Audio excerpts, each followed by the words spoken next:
Hello everyone, नमस्ते and welcome welcome back to my new vlog. तो ये जो वीडियो है ये कल जो आपने वीडियो देखा होगा ना उसके जस्ट बाद का ही वीडियो है। तो काम मेरे जारी थे लेकिन वीडियो काफ़ी ज़्यादा बड़ा हो रहा था तो फिर मुझे वीडियो को वहीं पे रोकना पड़ा। तो कल का जो वीडियो ये आपने देखा है, नहीं देखा है तो देख लेना। कल ढेर सारे काम जो थे वो मैंने किए हैं और अभी भी खैर मेरा काम जारी है। तो यहाँ पर सबसे पहले किचन में मैं काम कर रही थी लेकिन इसी बीच में कपड़े मशीन में मैंने डाले थे ना तो वो धुल चुके थे। तो ये कि टाइम से कपड़े धुल जाए ना तो उसके बाद में उनको टाइम से सुखा दो। फिर टाइम को मतलब दिन के टाइम पे ना फ्री टाइम होता है, तो अगर तब तक कपड़े धुल के और सूख चुके हो ना तो टाइम से फोल्ड हो जाते हैं। नहीं तो फिर इनका मतलब कपड़े फोल्ड करने का जो रहता है ना वो या तो फिर शाम को होता है या फिर नेक्स्ट डे पर चला जाता है। तो इसीलिए फिर मैंने सोचा कि कपड़े मैं टाइम से सुखा देती हूँ। तो वैसे कपड़े मैंने मशीन में ही डाले थे सारे, लेकिन ये 4-5 जो कुशन कवर दिख रहे हैं ना ये मैंने हाथ से धोए हैं। इनको ना मैं मशीन में नहीं डालती हूँ। तो कुशन कवर जो है उनको मैं हाथ से ही वॉश करती हूँ। और बहुत सारे कपड़े हैं जिनको मैं हाथ से ही वॉश करती हूँ क्योंकि मशीन में फिर उनके ऊपर थोड़े बहुत बबल्स हैं या फिर मतलब थोड़े बहुत ख़राब तो हो ही जाते हैं। जो कपड़ों की चमक रहती है ना वो मशीन में नहीं रहती है, तो इसीलिए कुछ कपड़ों को मैं हाथ से वॉश करती हूँ। तो यहाँ पर फिर से मैं आ गई थी यहाँ किचन में। तो मलाई का घी जो था वो बन चुका था, लेकिन लास्ट में मैंने सोचा कि थोड़ा सा है ना मलाई मतलब जो घी है ना वो थोड़ा सा और पक जाएगा ना तो टेस्ट अच्छा आता है। तो कपड़े थोड़े ज़्यादा थे तो खाने में मुझे टाइम लग गया और तब तक ये थोड़ा सा है ना डार्क हो गया था, लेकिन घी बहुत अच्छा बना। घी की इतनी अच्छी खुशबू आ रही थी ना। तो बस यहाँ पर घी को इस डब्बे के अंदर निकाल दूँगी। तो हाँ, इसके अंदर निकाल रही हूँ और ये जो बुरादा है ना इसको इस जाली के अंदर ही रख कर और कुछ देर रहने दूँगी क्योंकि इसमें से ना थोड़ा थोड़ा सा घी जो है वो गिरता रहेगा। और अभी इस डब्बे का ढक्कन नहीं लगाऊंगी क्योंकि गरम गरम कुछ भी स्टील के डब्बे में हम भरते हैं ना और तुरंत यदि ढक्कन लगा दो ना तो फिर वो डब्बा जो होता है ना वो फटने लग जाता है धीरे धीरे। तो ये चीज़ टिफ़िन में भी होती है। स्टील के जो टिफ़िन होते हैं ना जो हम बच्चों को देते हैं तो कभी भी ना गरम गरम चीज़ें टिफ़िन में भी नहीं भरनी चाहिए क्योंकि जब हम गरम चीज़ भरते हैं और फिर लीड लगा देते हैं ना तो थोड़े दिन में ही जो डिब्बा है ना वो क्रैक होने लग जाता है, मतलब हाँ उसके ऊपर ना कट लगने लग जाते हैं।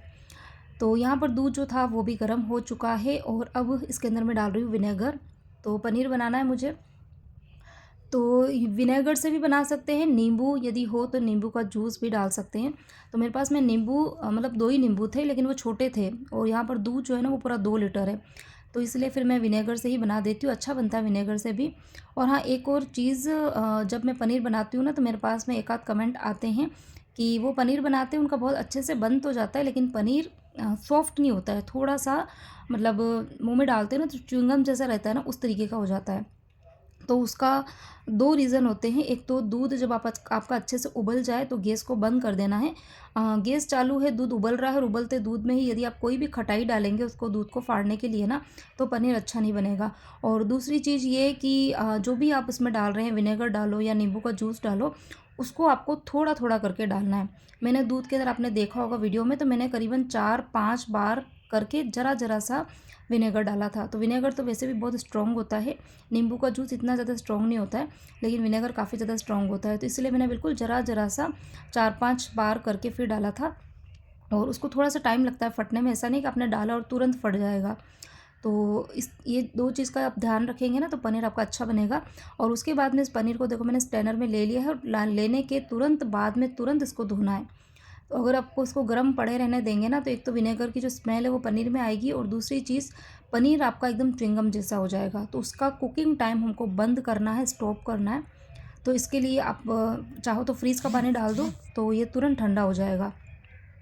तो बस यहाँ पर पनीर जो था वो मैंने अच्छे से वॉश कर दिया है और अब उसके बाद में इसको दबा के थोड़ा सा इसका जो एक्स्ट्रा पानी वो निकाल देंगे। बहुत ज़्यादा दबाने की ज़रूरत नहीं है, थोड़ा थोड़ा सा इसको दबाएंगे ताकि इसका जो एक्सेस वाटर है वो निकल जाए।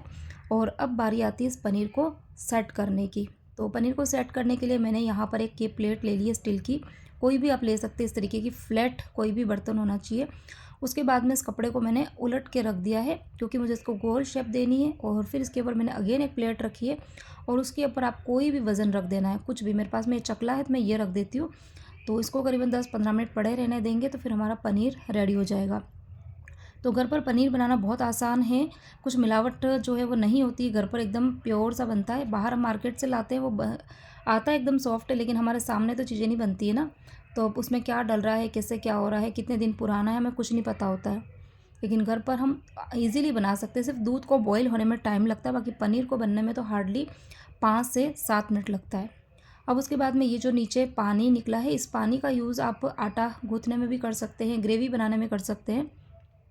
मैंने क्या करा था, जो मैंने मलाई का ये घी बनाया था ना, तो मलाई के बहुत सारे बर्तन निकल गए थे, तो वो बहुत ज़्यादा चिकने होते हैं, तो मैंने वो सारे उस गर्म पानी के अंदर डाल दिए थे और फिर उसको मैंने रख दिया है पीछे। तो बर्तन साफ़ करूँगी ना, तब तक उन सभी बर्तनों की चिकनाई जो है वो साफ़ हो जाएगी। तो यहाँ पर मेरे 2 बड़े काम हो चुके थे, पनीर बन चुका है, घी बन चुका है और अब बारी आती है लंच बनाने की।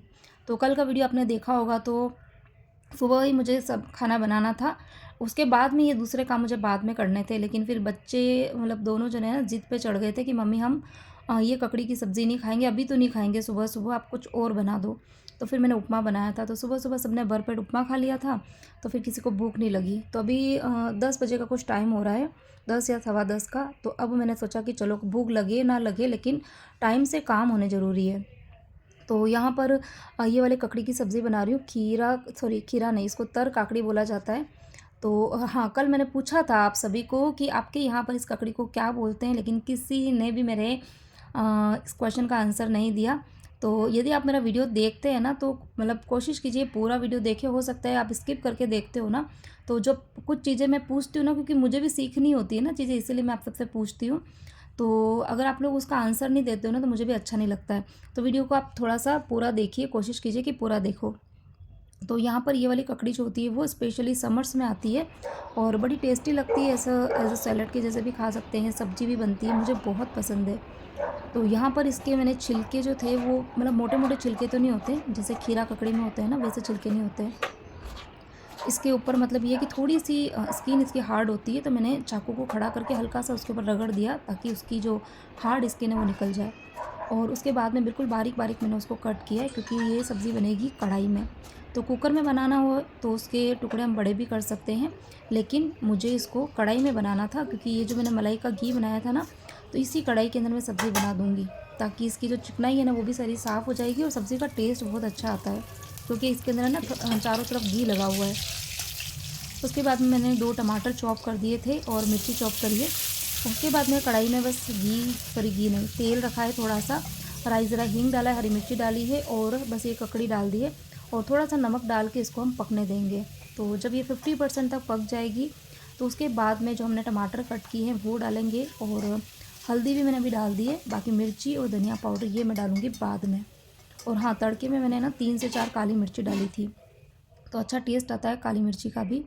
तो यहाँ पर ये सब्ज़ी देखिए 50% तक पक चुकी है। अब इसके अंदर मैं डाल दूँगी मसाले और फिर इसको मैं ढक कर पकने दूँगी 5 और 6 मिनट तक। तो इस सब्ज़ी को ज़्यादा देर नहीं लगता है पकने में, मतलब हार्डली 10 मिनट में ये सब्ज़ी बनकर रेडी हो जाती है। और 2 तरीके की बनती है। मैं जो बना रही हूँ वो बना रही हूँ थोड़ी सी ड्राई सब्ज़ी, बाकी पानी वाली भी बनती है सब्ज़ी, जो खाने में बहुत ही अच्छी लगती है। तो यहाँ पर बस ये सब्ज़ी मेरी बन चुकी है, आटा मैंने पहले लगा ही दिया था और फिर सोच रही हूँ कि बस रोटी बना देती हूँ। खैर भूख अभी किसी को भी नहीं है, लेकिन बर्तन बहुत ज़्यादा हो चुके हैं, बहुत ही ज़्यादा। सुबह मैंने उपमा भी बनाया था, सबने चाय दूध किया था और उसके बाद में मलाई का घी बना था, तो वो भी बर्तन हो रहे हैं और पनीर बनाया, तो ढेर सारे बर्तन हो चुके हैं। पूरी सिंक अभी मैंने आपको बताई नहीं, लेकिन पूरी खचाखच भरी हुई है।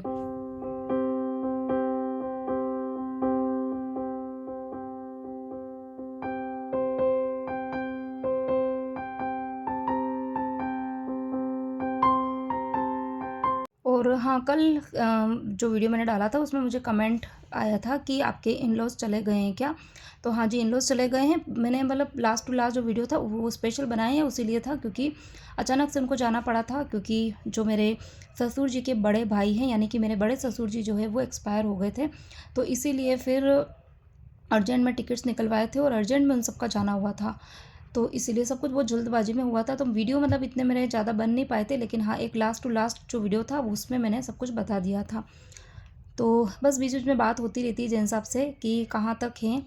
खैर अभी वो पहुँच गए हैं गाँव, जहाँ पर डेथ हुई थी ना, वहाँ पे चले गए हैं। फिर वहाँ से वो उदयपुर जाएँगे, फिर वहाँ से उनका वापस से रिटर्न टिकट है। तो बीच-बीच में बस सबसे बात होती जा रही है। कभी सिस्टर का फ़ोन आ जाता है, कभी जेंट्स साहब से बात होती है, कभी मम्मी जी का भी फ़ोन आया था, उनसे भी बात हुई थी। और जो मैना दीदी थे यहाँ पर, मतलब मेरी ननंद, उनका भी बीच में कॉल आया था। तो बीच-बीच में मतलब काम भी चल रहे हैं, साथ में किसी न किसी का फ़ोन आता है, तो वो भी बातें चलती जाती है। तो ये सब ज़रूरी है, सब कुछ चीज़ें ज़रूरी है, काम भी ज़रूरी है, फैमिली भी ज़रूरी है, सारी चीज़ें ज़रूरी है। तो यहाँ पर बस खाना बन चुका था। तो खैर बच्चों को पूछा तो बच्चों ने बोला मम्मी अभी भूख नहीं लग रही है, तो मैंने सोचा चलो जब तक भूख नहीं लग रही है बच्चों को तब तक मैं किचन जो है वो हाथों हाथ साफ़ कर देती हूँ। तो सबसे पहले तो जितने भी बर्तन थे वो मैंने सारे के सारे साफ़ कर दिए हैं। वीडियो नहीं बनाया, बहुत टाइम लग गया था, पूरा आधे से पौन घंटा लगा था बर्तन साफ़ करने में, क्योंकि बर्तन ज़्यादा थे उससे मतलब नहीं, लेकिन बर्तन सारे चिकने हो गए थे बहुत ज़्यादा, तो उनको साफ़ करने में टाइम लगा। और उसके बाद में बस यहाँ पर मैं ये गैस स्टोव जो है वो साफ़ किया है और पूरा प्लेटफॉर्म जो है वो भी मैंने साफ़ किया। तो सफाई जो है किचन की, वो मॉर्निंग की हो चाहे नाइट की हो, साफ़ सफाई का विशेष ध्यान रखना बहुत ज़्यादा ज़रूरी है। और यही कारण है कि मेरा किचन आपको हमेशा नीट एंड क्लीन दिखता है और किचन के अंदर ना कॉकरोचेस होते हैं। हाँ ठीक है, कभी कभी हो जाते हैं, मतलब ऐसा नहीं है, पर बहुत ज़्यादा नहीं है। कभी कभी होता है ना कि आसपास से भी कहीं ना कहीं से आ जाते हैं, लेकिन फिर ध्यान रखो तो बहुत ज़्यादा नहीं हो पाते हैं, क्योंकि मुंबई का जो यहाँ का मौसम है ना वो कुछ इसी तरीके का है। कितना भी ध्यान रखो यहाँ पे ह्यूमिडिटी बहुत ज़्यादा है ना, क्योंकि आसपास में समुद्र है, तो इसकी वजह से होता है थोड़ा बहुत तो, लेकिन हाँ फिर भी मैं बहुत ज़्यादा ध्यान रखती हूँ। तो मेरा किचन जो है वो अच्छे से वेल ऑर्गेनाइज रहता है, क्लीन रहता है।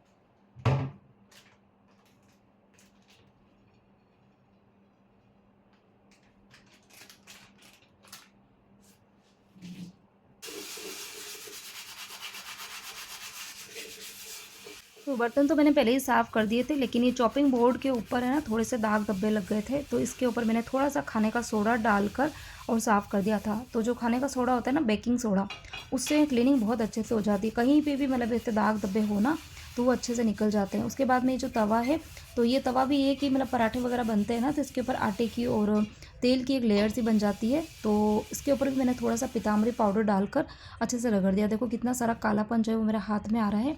तो पीताम्बरी पाउडर से ना बहुत ही अच्छे से क्लीनिंग हो जाती है।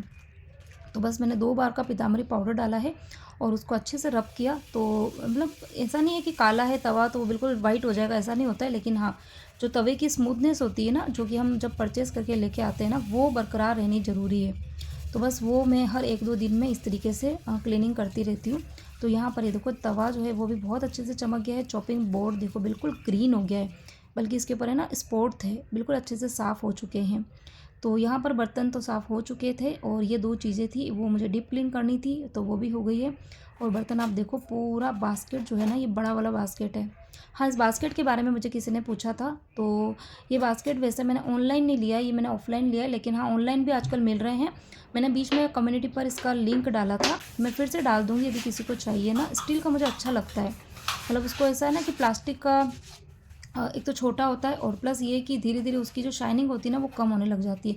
लेकिन स्टील का ऐसा कुछ भी नहीं है। आज मुझे इसको 13 साल हो गए हैं, अभी तक ये अच्छा नया है। इसको मतलब ये कि वीक में एक बार अच्छे से मैं वॉश कर देती हूँ ब्रश वगैरह से ना, तो बिल्कुल नया सा हो जाता है। और बाकी बस अभी बर्तन वगैरह सब कुछ साफ़ हो चुके हैं। अब लास्ट में बारी आती है कि ये पीछे की जो टाइल्स वगैरह है, नल है और आसपास के जो भी शेल्फ़ वगैरह हैं और जो स्पंज वगैरह हैं, तो इन सबको अच्छे से धोना है, साफ़ करना है। और लास्ट में फिर बारी आएगी सिंक की, तो सिंक को भी आज मुझे अच्छे से साफ़ करना पड़ेगा, क्योंकि आज वो ये कि मलाई के बर्तन बहुत सारे हो गए थे ना, तो पूरी सिंक चिकनी हो चुकी थी और अंदर जो जाली रहती है ना, वो जाली जो है वो भी बहुत ज़्यादा गंदी हो रही है। तो ये मैं खैर रोज़ साफ़ करती हूँ, ऐसा नहीं है कि अभी कर रही हूँ, रोज़ साफ़ होती है। लेकिन जब बर्तन ज़्यादा हो और फिर चिकने वगैरह बर्तन हो ना, तो फिर उस टाइम पे थोड़ा सा एक्स्ट्रा साफ़ सफाई का ध्यान रखना होता है, विशेष ध्यान रखना होता है। तो बस यही रीज़न है कि बस मेरा किचन जो है वो छोटा है, लेकिन कोई बात नहीं, छोटा है डिब्बे जैसा। पहले कमेंट आते थे कि आपका किचन बहुत ज़्यादा छोटा है, बहुत एकदम डिब्बे जैसा दिखता है ना, तो पहले मुझे एकदम बुरा लगता था, लेकिन हाँ अब नहीं लगता है। और नहीं लगने का रीज़न यही है कि आप लोगों में से ही फिर किसी ने मुझे कमेंट किए थे कि आपका किचन डिब्बे जैसा नहीं है, बड़ा है किचन, क्योंकि मुंबई में ना इतना स्पेस मिल नहीं पाता है लोगों को।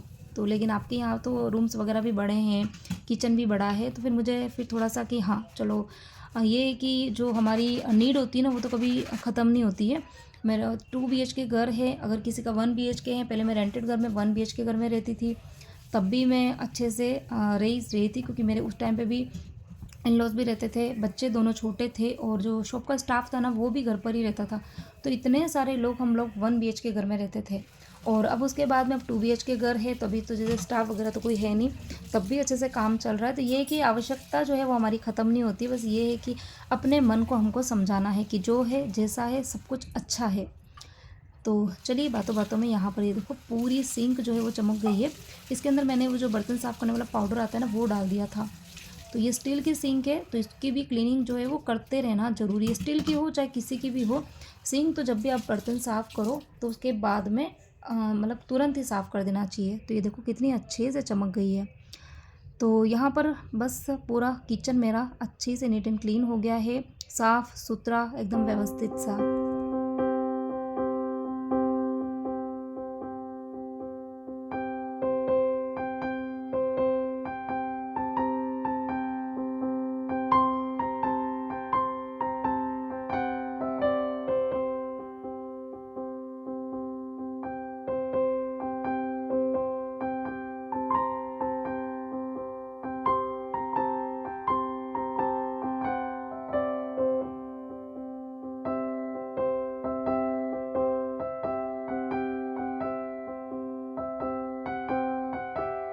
काम सारे हो चुके थे और उसके बाद में बस जो मेरी हाउस हेल्पर है वो भी काम करके चली गई थी। और जब इतना सारा काम करो ना तो फिर लगती है एकदम कड़ाके वाली भूख। तो बैठे बैठे भूख नहीं लगती, आप मेहनत करोगे काम करोगे तो अपने आप भूख भी लगेगी, प्यास भी लगेगी। तो यहाँ पर बस मैंने तीनों के लिए प्लेट लगा दी है। तो ये है ककड़ी और टमाटर की सब्ज़ी, और साथ में मैंने ना पूड़े का रायता बना दिया, क्योंकि दोनों बच्चों को ना ककड़ी की सब्ज़ी कम पसंद है, तो इसीलिए मैंने साथ में थोड़ा रायता बना दिया है। तो बस अभी हम तीनों जने खाना अपना एंजॉय करेंगे, और आप लोग बस फटाफट से मेरे वीडियो को लाइक कर दो, और आप चाहो तो अपने फ्रेंड्स फैमिली ग्रुप में मेरे वीडियो को शेयर कर सकते हो। और अब वीडियो जो है वो डेली आ रहे हैं, आते रहेंगे, अच्छे अच्छे वीडियो डालूंगी, बस आप मुझे थोड़ा सा सपोर्ट कीजिए, थोड़ा सा मोटिवेट कीजिए, छोटा छोटा सा एक कमेंट डालते रहिए, और बाकी वीडियो को लाइक करना बिल्कुल मत भूलना। तो मिलती हूँ एक और नया इंटरेस्टिंग वीडियो के साथ में। Till then bye bye, take care.